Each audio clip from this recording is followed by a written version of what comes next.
ॐ नमः शिवाय।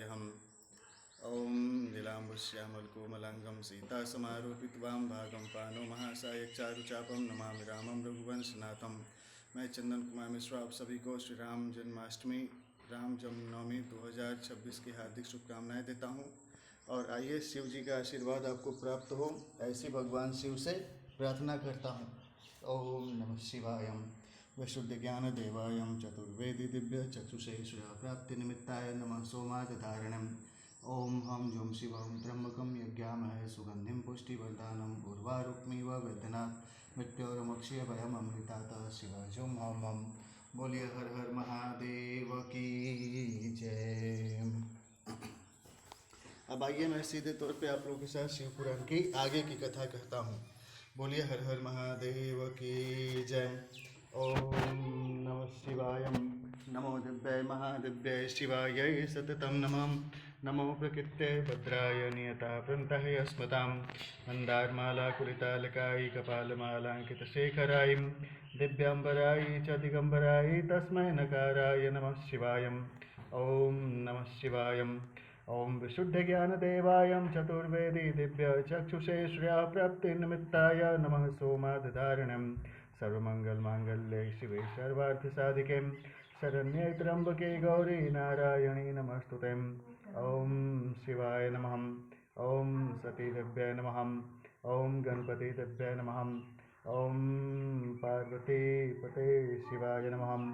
ओम पार्वती दिव्याय नमः। ओम कार्तिक दिव्याय नमः। ओम शिव पार्वती दिव्याय नमः। ओम नंदीश्वराय प्रमथनाथ महेश्वराय नमः। हर हर हर महादेव की जय। तो शिव पुराण के अगले एपिसोड में कथा आगे चलती है। इसमें आप लोगों के साथ मैं और आगे की कथा कहता हूँ। पिछले एपिसोड में आपने तुलसी से जुड़े हुए कथा को सुना था और तुलसी शालिग्राम की जो पूजा होती है उसी को लेकर के आगे लोग सत्यनारायण व्रत कथा भी कहते हैं। तो शिव पुराण के आगे की कथा सुनिए, भक्ति से बोलिए शंकर भगवान की जय।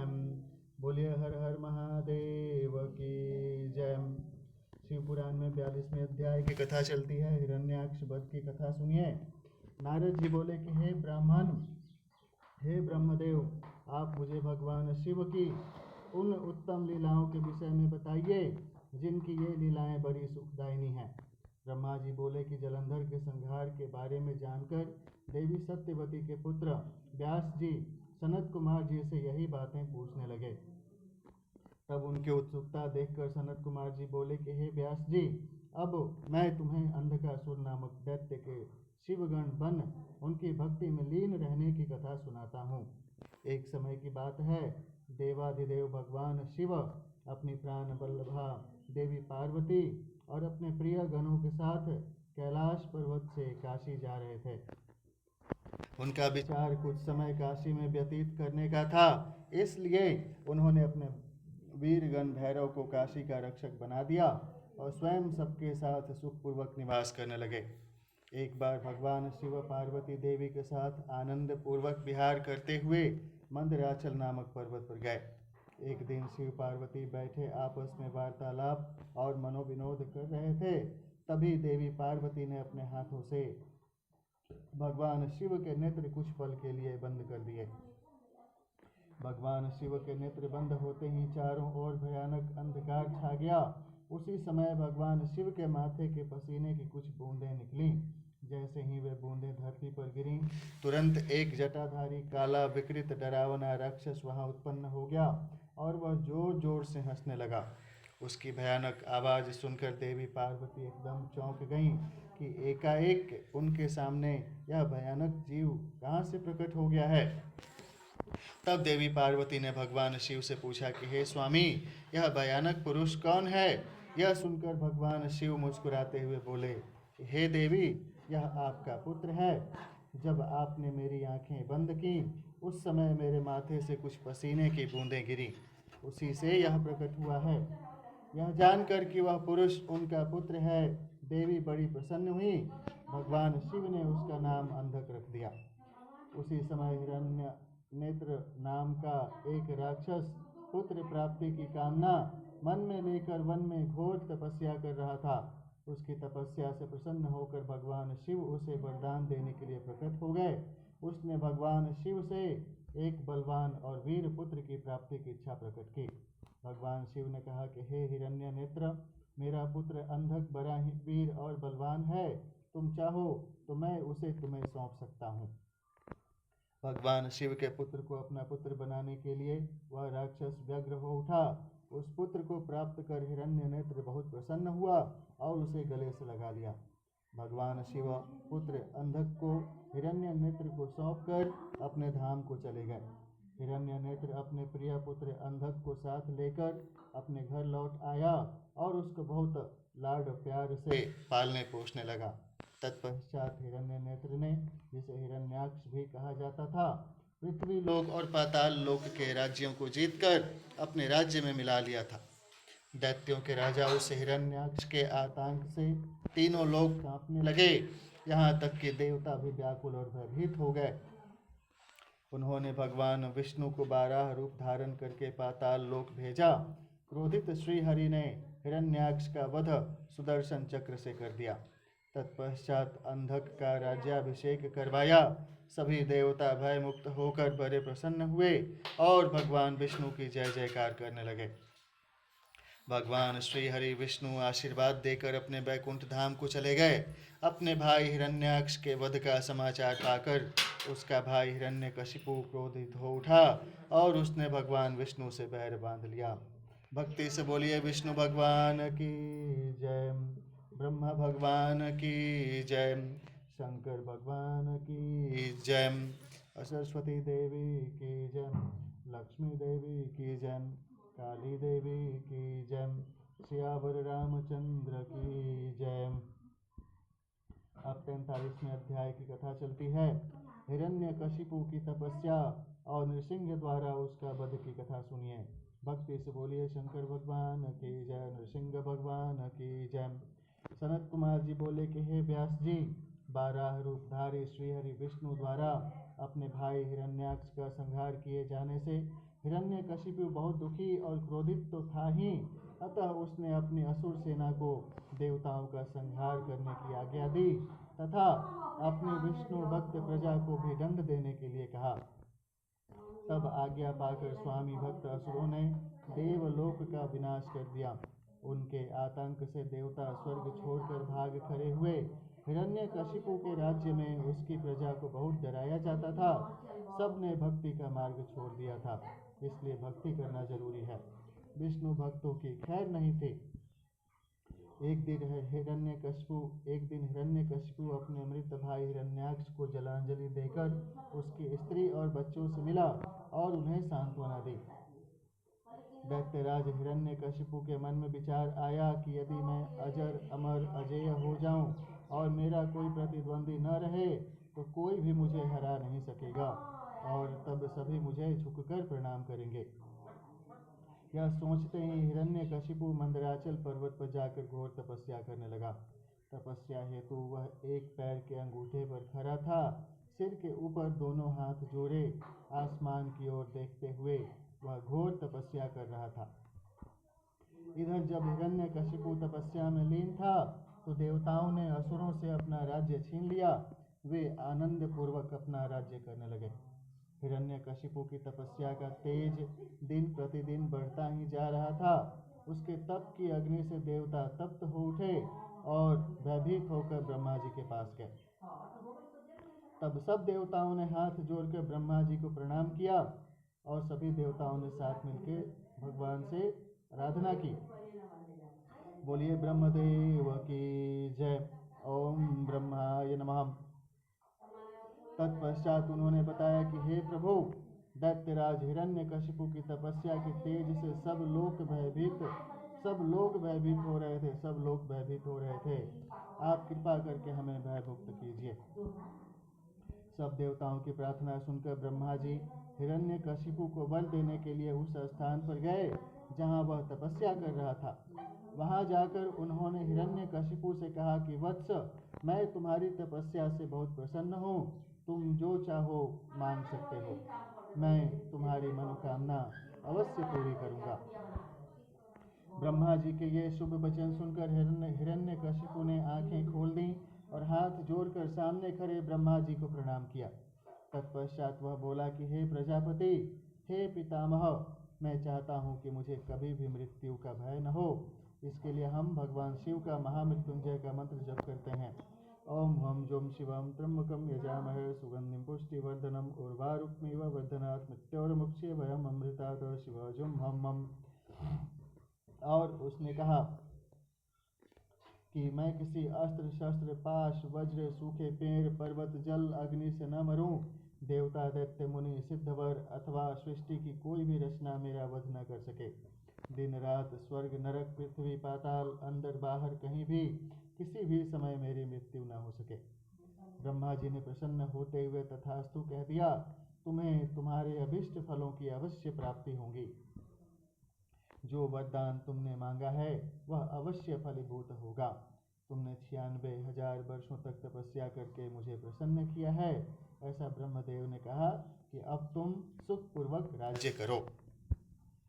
अपना इच्छित वरदान प्राप्त करके दैत्यराज हिरण्यकशिपु बहुत प्रसन्न हुआ और हाथ जोड़कर ब्रह्मा जी की स्तुति करने लगा। तत्पश्चात ब्रह्मा जी अंतर्ध्यान हो गए। हिरण्यकशिपु अपने घर वापस चला गया। वहां पहुंचकर उसके मन में यह विचार आया कि अब मैं अमर हो गया हूँ, अब कोई भी मुझे नहीं मार सकता, इसलिए अब मुझे अपने राज्य का विस्तार करना चाहिए। यह विचार मन में आते ही उसने तीनों लोगों पर अपना अधिकार स्थापित करने का निर्णय किया। उसने देवताओं से भयंकर संग्राम किया और उन्हें हराकर उनके राज्य पर अधिकार कर लिया।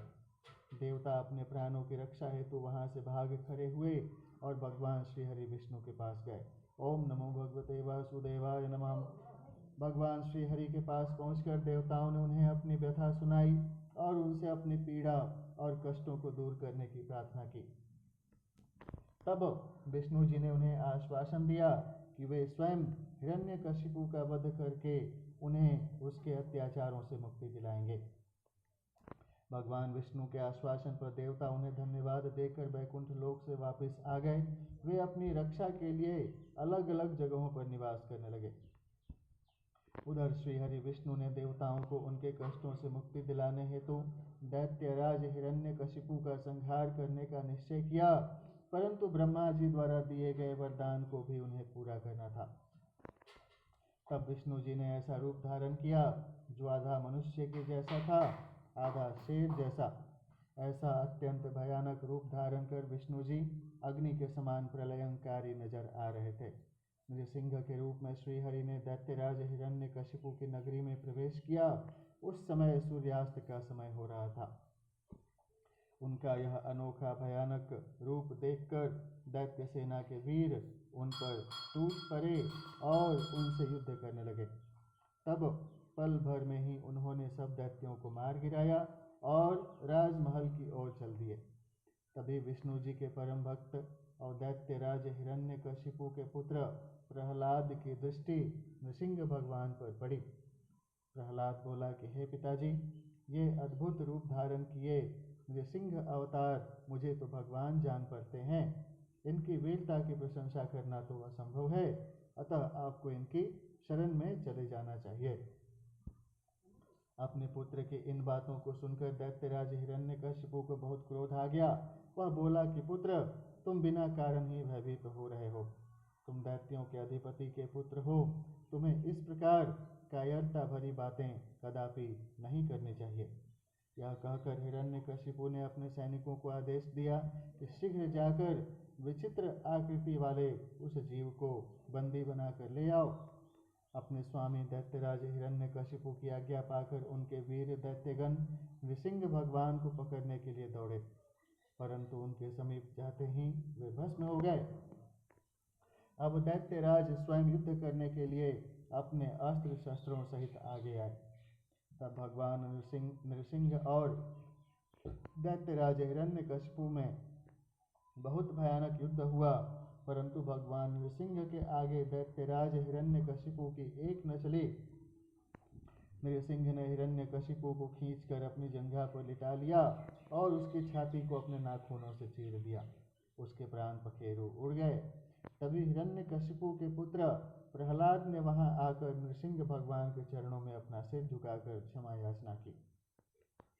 भगवान विष्णु ने प्रहलाद को आशीर्वाद देकर हिरण्यकशिपु का राज्य सौंप दिया, और जैसे ही देवताओं को हिरण्यकशिपु के मारे जाने की सूचना मिली, वे बहुत प्रसन्न होकर नृत्य और श्रीहरि विष्णु की स्तुति करने लगे।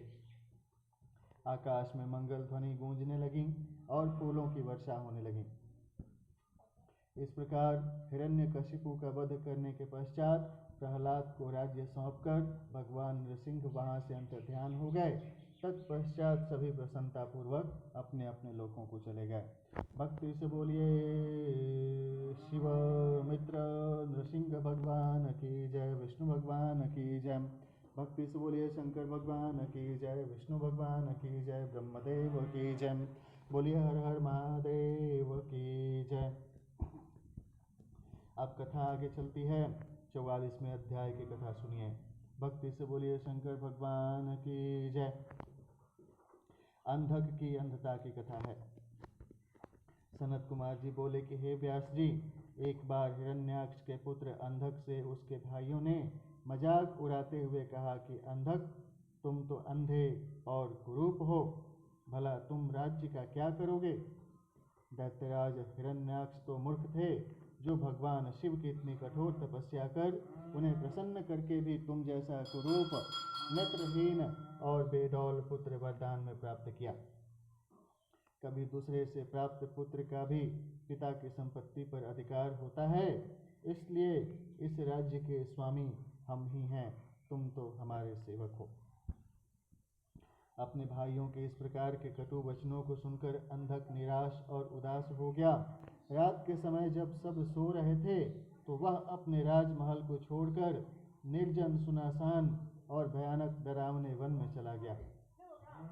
वहां उस सुनसान वन में जाकर उसने तपस्या आरंभ कर दी। वह 10,000 वर्षों तक घोर तपस्या करता रहा, परंतु जब कोई परिणाम नहीं निकला, तो उसने अपने शरीर को अग्नि में जलाकर होम करना चाहा। ठीक उसी समय स्वयं ब्रह्मा जी वहां प्रकट हो गए। ओम ब्रह्मा मुरारे त्रिपुरांतकारिं बाणो शशि भूमिसुतो बुधश्चम गुरु शुक्रौ शनिराहु केतुम सर्वग्रह शांति कुरु भवन्तु। ब्रह्मा जी बोले कि हे पुत्र अंधक, मांगो, क्या मांगना चाहते हो। मैं तुम्हारी तपस्या से बहुत प्रसन्न हूँ, तुम अपना इच्छित वर मांग सकते हो। मैं तुम्हारी मनोकामना अवश्य ही पूरी करूंगा। यह सुनकर अंधक बहुत प्रसन्न हुआ। उसने हाथ जोड़कर ब्रह्मा जी की स्तुति की और बोला कि हे कृपा निधान ब्रह्मा जी, यदि आप मुझ पर प्रसन्न होकर मुझे कोई वर देना चाहते हैं, तो आप कुछ ऐसा करें कि मेरे निष्ठुर भाइयों ने जो मुझसे मेरा राज्य छीन लिया है, वे सब मेरे अधीन हो जाएं। मेरे नेत्र ठीक हो जाएं, अर्थात मुझे दिव्य दृष्टि की प्राप्ति हो तथा मुझे कोई भी न मार सके। वह देवता, गंधर्व, यक्ष, किन्नर, मनुष्य, नारायण अथवा स्वयं भगवान शिव ही क्यों न हो। अंधक के इन वचनों को सुनकर ब्रह्मा जी बोले कि हे अंधक, तुम्हारे द्वारा कही हुई दोनों बातों को मैं स्वीकार करता हूँ, परंतु इस संसार में कोई भी अजर अमर नहीं है। सभी को एक न एक दिन काल का ग्रास बनना पड़ता है। मैं सिर्फ तुम्हारी इतनी मदद कर सकता हूँ कि जिस प्रकार की और जिसके हाथ से तुम चाहो अपनी मृत्यु प्राप्त कर सकते हो। तब ब्रह्मा जी के वचन सुनकर अंधक कुछ देर के लिए सोच में डूब गया। फिर बोला कि हे प्रभु, तीनों कालों की उत्तम, मध्यम और नीच नारियों में से जो भी नारी सबकी जननी हो, सब में रत्न हो, जो सब मनुष्यों के लिए दुर्लभ तथा शरीर व मन के लिए अगम्य है, उसको अपने सामने पाकर जब मेरे अंदर काम भावना उत्पन्न हो, उसी समय मेरा नाश हो। इस प्रकार का वरदान सुनकर ब्रह्मा जी ने तथास्तु कहा और उससे बोले कि दैत्येंद्र, तेरे सभी वचन अवश्य ही पूरे होंगे। अब तू जाकर अपना राज्य संभाल। भक्ति से बोलिए शंकर भगवान की जय। ब्रह्मा जी के वचन सुनकर अंधक बोला कि हे भगवान, अब मेरा शरीर इस लायक नहीं रहा कि मैं युद्ध कर सकूं। अब तो मेरे शरीर में सिर्फ नसें और हड्डियां ही बची हैं। अब मैं कैसे युद्ध कर पाऊंगा। और अपनी शत्रु सेना को परास्त कर पाऊंगा। इस प्रकार के वचनों को सुनकर ब्रह्मा जी मुस्कुराए और उन्होंने अंधक के शरीर का स्पर्श किया। उनके स्पर्श करते ही अंधक का शरीर भरा पूरा हो गया। अब वह परम शक्तिशाली योद्धा जान पड़ता था, जिसके सामने अच्छे से अच्छा वीर भी न टिक पाए। इस प्रकार अंधक को मनवांछित वर देकर ब्रह्मा जी वहां से अंतर्ध्यान हो गए। तत्पश्चात अंधक भी प्रसन्नतापूर्वक अपने घर की ओर चल दिया। जब अंधक ने अपने राज्य में प्रवेश किया तो यह जानकर कि अंधक को ब्रह्मा जी से वरदान प्राप्त हुआ है, सारे दानव उसके वश में होकर उसके दास बनकर रहने लगे। तब अंधक ने विचार किया कि हमें दैत्य साम्राज्य का विस्तार करना चाहिए और अपने घोर शत्रु देवताओं को पराजित करके उनके राज्य पर अपना अधिकार स्थापित कर लेना चाहिए। यह सोचकर दैत्यराज अंधक ने अपनी विशाल दैत्य सेना के साथ स्वर्ग लोक पर आक्रमण कर दिया और स्वर्ग पर अपना आधिपत्य जमाकर देवराज इंद्र को अपना बंधक बना लिया। तत्पश्चात उसने नागों, सुपर्णों, श्रेष्ठ राक्षसों, गंधर्वों, यक्षों, मनुष्यों, ऊंचे ऊंचे पर्वतों और भयानक वृक्षों और सिंहों को भी युद्ध में परास्त कर अपने अधीन कर लिया। अंधक मदांध होकर कुमार्गी हो गया। उसने स्वर्ग, भूतल और रसातल की सर्वश्रेष्ठ सुंदरियों को अपनाकर उनके साथ रमणीय विहार किया। दिन पर दिन वह बुराई के दलदल में धंसता जा रहा था। उसने वैदिक धर्म का पूर्णतया त्याग कर दिया था। एक दिन उसके दुर्योधन, वैधस और हस्ती नामक तीनों मंत्री उसके पास आए और बोले कि हे दैत्येंद्र, हमने मंदराचल पर्वत की एक गुफा में एक मुनि को देखा है जो कि योग ध्यान में मग्न आंखें बंद करके बैठा है। उस रूपवान मुनि के मस्तक पर अर्धचंद्र, कमर में गजेंद्र की खाल बंधी है, सिर पर जटाजूट, गले में खोपड़ियों की माला तथा उसके शरीर पर बड़े भयानक सांप लिपटे हुए हैं। उस मुनि के एक हाथ में त्रिशूल तो दूसरे में डमरू है। अपने गौर अंगों पर उसने भस्म लपेट रखी है। उस तपस्वी का वेश बड़ा ही अद्भुत है। साथ ही एक विकराल बानर अनेक आयुधों को धारण किए उस तपस्वी की रक्षा कर रहा है। वहीं उनके पास में एक सफेद रंग का बैल बंधा हुआ है। उस तपस्वी के पास ही एक सुंदर रत्न स्वरूपा नारी बैठी है जो संपूर्ण शुभ लक्षणों से युक्त है। उसका रूप बड़ा मनोहारी है जो सभी के मन को मोह लेता है। उसने सुंदर मूंगे, मोती, मणियों और सोने के रत्न जड़ित आभूषणों को धारण किया हुआ है। वह इतनी रूपवती है कि जो उसे एक बार देख लेता है उसकी आंखों का होना सफल हो जाता है। उस परम सुंदरी को एक बार देख लेने के बाद संसार की अन्य किसी स्त्री को देखने की आवश्यकता ही न पड़ेगी। स्वामी, आप इस त्रिलोक के अधिपति हैं। आपके पास इस संसार की सभी बहुमूल्य और अमूल्य धरोहर हैं। ऐसी परम सुंदरी रूपवती नारी को भी आपके अनमोल राज्य की शोभा बढ़ानी चाहिए।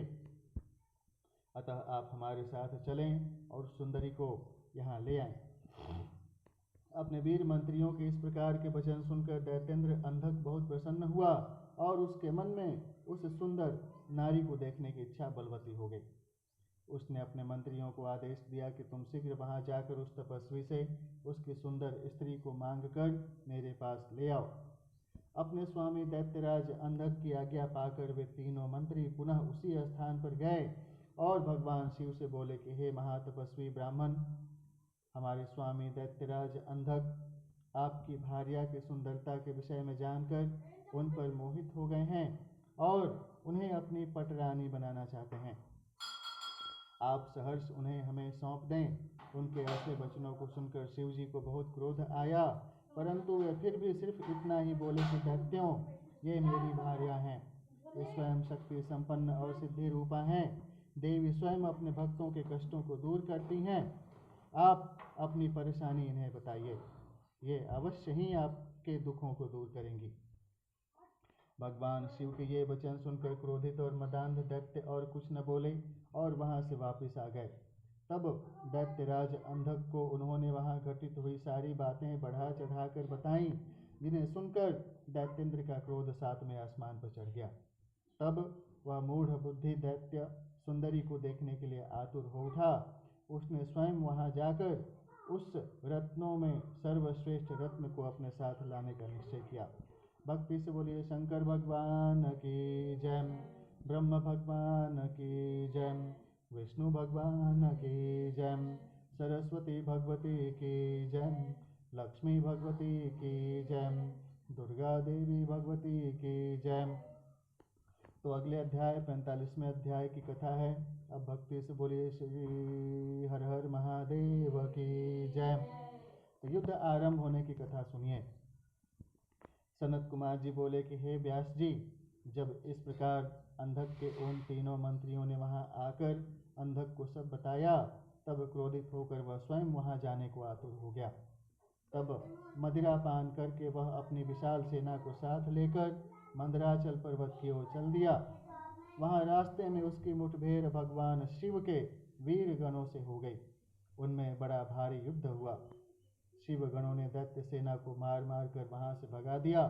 वीर बलशाली दैत्य विरोचन, बलि, बाणासुर, सहस्त्रबाहु आदि बड़ी दृढ़ता से लड़े, परंतु शिव गणों ने उन्हें वहां से खदेड़ कर ही दम लिया। उस समय वहां की धरती रक्त से लाल हो गई। जब असुरों की सेना ने देखा कि वे किसी भी प्रकार से शिव जी के गणों को नहीं हरा पाएंगे, तब वे स्वतः ही वहां से लौट गए। उधर जब वहां शांति हो गई, तब भगवान शिव अपनी प्रिया देवी पार्वती से बोले कि हे प्रिय, मैं यहाँ पर अपने उत्तम पाशुपत व्रत का पालन करने के लिए आया था, परंतु यहाँ पर मेरे व्रत में विघ्न पड़ गया है। अतः अब मैं इस व्रत को यहाँ पर पूरा नहीं कर सकता। इस व्रत को पूरा करने के लिए मुझे पुनः किसी अन्य निर्जन स्थान पर जाना पड़ेगा। देवी, तुम यहीं पर रहो और मैं किसी अन्यत्र स्थान पर जाकर अपने पाशुपत व्रत का अनुष्ठान पूरा करूंगा। यह कहकर भगवान शिव अपने व्रत को पूरा करने के लिए वहां से किसी दूसरे वन में चले गए और पार्वती देवी वहीं मंदराचल पर्वत पर एक गुफा में रहने लगी। भगवान शिव निर्जन वन में जाकर अपने पाशुपत व्रत को पूरा करने के लिए घोर साधना करने लगे। उधर दूसरी ओर देवी पार्वती वहां अकेली रहकर अपने पति भगवान शिव के लौटने की प्रतीक्षा करने लगी। उनकी रक्षा के लिए भगवान शिव का गण वीरक सदा उनकी गुफा के बाहर पहरा देता रहता था।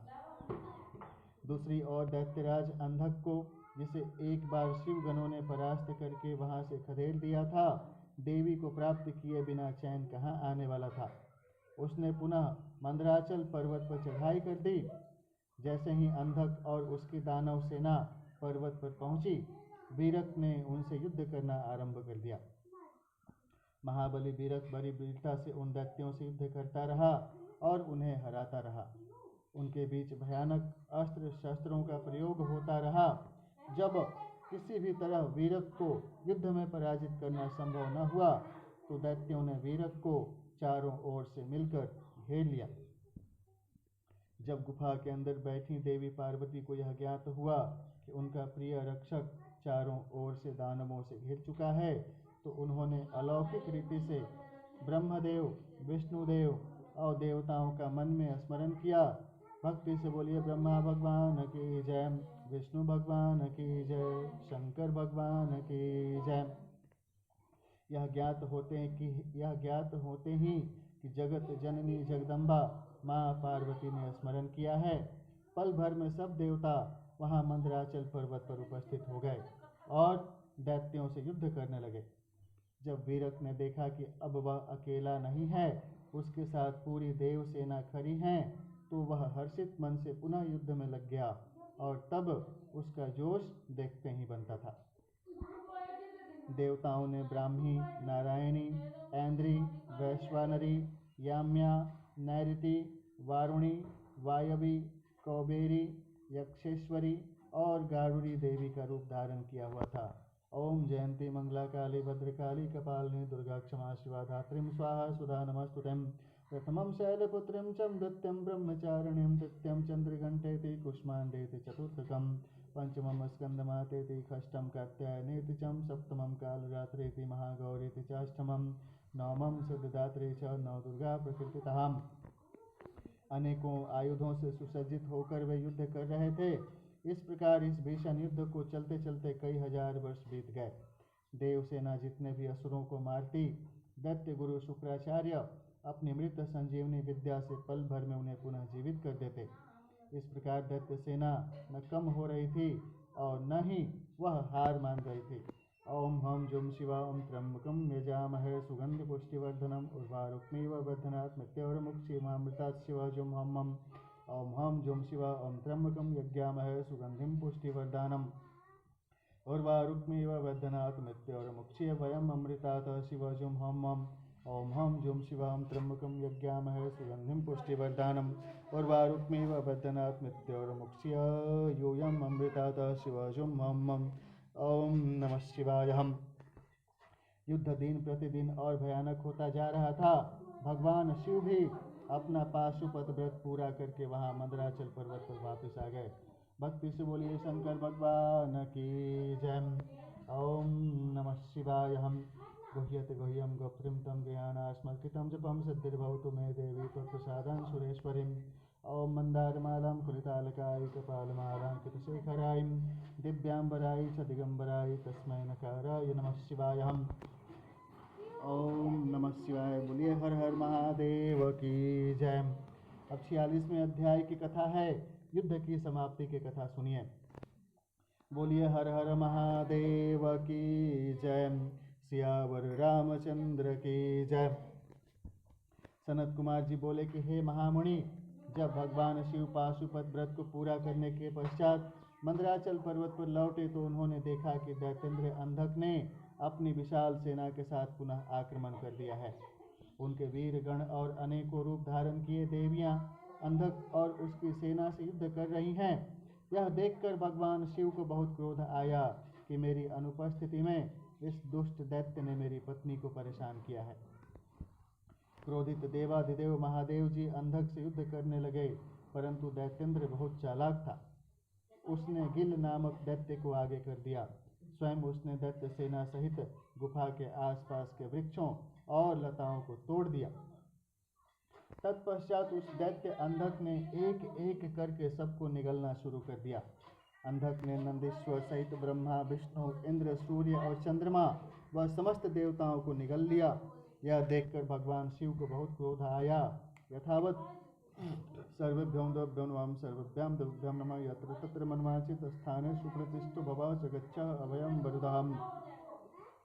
उन्होंने अंधक पर अपने तीक्ष्ण बाणों का प्रहार करना शुरू कर दिया, जिसके फलस्वरूप दैत्यराज ने विष्णु सहित ब्रह्मा, सूर्य, चंद्रमा और अन्य देवताओं को वापस उगल दिया। उधर शिवगणों ने देखा कि दैत्य गुरु युद्ध में मारे गए राक्षसों को अपनी संजीवनी विद्या से पुनः जीवित कर रहे हैं। इसी कारण दैत्यों का मनोबल कम नहीं हो रहा है। तब शिवगणों ने चतुराई का परिचय देते हुए दैत्य गुरु शुक्राचार्य को बंधक बना लिया और उन्हें भगवान शिव के पास ले गए। जब शिवगणों ने यह बात भगवान शिव को बताई तो क्रोधित शिव जी ने शुक्राचार्य को निगल लिया। शुक्राचार्य के वहां से गायब हो जाने पर दैत्यों का मनोबल गिर गया और वे भयभीत हो गए। यह देखकर देवसेना ने उन दैत्यों को मार मार कर व्याकुल कर दिया। इस प्रकार युद्ध और भीषण होता जा रहा था। दैत्यराज अंधक ने अब युद्ध को जीतने के लिए माया का सहारा लिया। भगवान शिव और अंधक के बीच सीधा युद्ध शुरू हो गया। भगवान शिव अपने प्रिय त्रिशूल से लड़ रहे थे। युद्ध करते करते दैत्यराज के शरीर पर शिव जी जैसे ही त्रिशूल का प्रहार करते, उसके शरीर से निकले हुए रक्त से बहुत से दैत्य उत्पन्न हो जाते और युद्ध करने लगते। यह देखकर देवताओं ने देवी चंडिका की स्तुति की। तब चंडिका देवी तुरंत युद्ध भूमि में प्रकट हो गईं और उन्होंने भगवान शिव को प्रणाम किया। ओम विद्युद्दाम समप्रभां मृकुति स्कंदस्थितां भीषणां कन्याभिकल्वालकेटविलसद्दास्ताभिरां सेवितां हस्तैः चक्रे गदाशिखेत विष्कांश्चापं गुणं तद्गणिं बिभ्राणामनलात्मिकां शशिधरां दुर्गां त्रिनेत्रां भजेम्। ओम ब्रह्माय नमः, विष्णुवे नमः, शिवाय नमः, ऐं सरस्वती देवी नमः, ह्रीं लक्ष्मी देवी नमः, क्रीं काली देवी नमः, चामुण्डाय विच्चे नमः। ओम ग्लां हों क्रीं जुं शिव ज्वालय ज्वालय ज्वल ज्वल प्रज्वल प्रज्वलम्। ऐं ह्रीं क्रीं चामुण्डाय विच्चे नमः, ज्वल हं शं लं छं फट् स्वाहम्। अखंडमंडलाकारं व्याप्त येन चराचरं तत्पदं दर्शितं दिव्यं तस्मै श्री गुरुवे नमः। ओम नमः शिवाय। शिव जी का आदेश पाकर देवी चंडिका उस अंधक नामक असुर के शरीर से निकलने वाले रक्त को पीने लगी। इस प्रकार अंधक का रक्त जमीन पर गिरना बंद हो गया और उससे उत्पन्न होने वाले राक्षस भी उत्पन्न होने बंद हो गए। तो रक्त बीज था वो भी मारा गया। फिर भी अंधक अपनी पूरी शक्ति से युद्ध करता रहा। उसने भगवान शिव पर बाणों से प्रहार करना शुरू कर दिया। युद्ध करते करते भगवान शिव ने अंधक का संहार करने के लिए त्रिशूल का जोरदार प्रहार उसके हृदय पर किया और उसे भेद दिया। उन्होंने उसे ऐसे ही ऊपर उठा लिया। सूर्य की तेज किरणों ने उसके शरीर को जला दिया। हे सूर्य सहस्रांशु तेजो राशि जगत्पते अनुकंप्यं वयं भक्त्यां ज्ञानार्घ्यं दिवाकरम् आदिदेव नमस्तुभ्यं प्रसीद वयं भास्करं दिवाकर नमस्तुभ्यं प्रभाकर नमस्तुते। इससे उसका शरीर जर्जर हो गया। मेघों से तेज जल वर्षा और वह गीला हो गया। फिर हिमखंडों ने उसे विदीर्ण कर दिया। इस पर भी दैत्यराज अंधक के प्राण नहीं निकले। अपनी ऐसी अवस्था देखकर अंधक को बहुत दुख हुआ। वह हाथ जोड़कर देवादिदेव भगवान शिव की स्तुति करने लगा। भगवान शिव तो भक्त वत्सल हैं और सदा ही अपने भक्तों के अधीन रहते हैं, तब भला वे अंधक पर कैसे प्रसन्न न होते। उन्होंने अंधक को क्षमा करके अपना गण बना लिया। युद्ध समाप्त हो गया। सब देवता हर्षित होकर भगवान शिव की स्तुति करने लगे। भगवान शिव देवी पार्वती को साथ लेकर अपने गणों सहित कैलाश पर्वत पर चले गए और सभी देवता अपने अपने लोकों को वापस लौट गए।